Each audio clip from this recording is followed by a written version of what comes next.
প্রতিবেশী যাতায়াতের রাস্তা না দিলে করণীয়, আইনজীবীর পরামর্শ।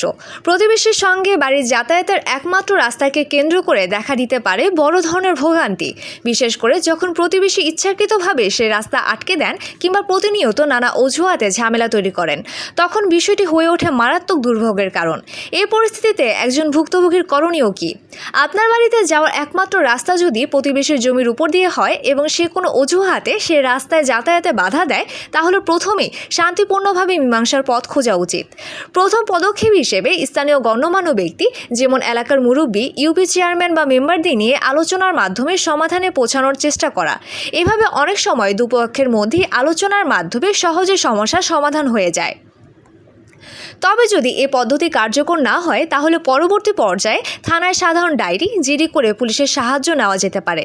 থানায় অভিযোগ জানিয়ে পুলিশি হস্তক্ষেপের মাধ্যমে সমস্যাটির একটি প্রাথমিক সমাধান পাওয়া যেতে পারে। কিন্তু থানার মাধ্যমেও যদি সমাধান না আসে, তাহলে শেষ পর্যায়ে যেতে হবে ম্যাজিস্ট্রেট কোর্টে। এক্ষেত্রে দেওয়ানি কার্যবিধির 145 ধারায় মামলা করা সম্ভব।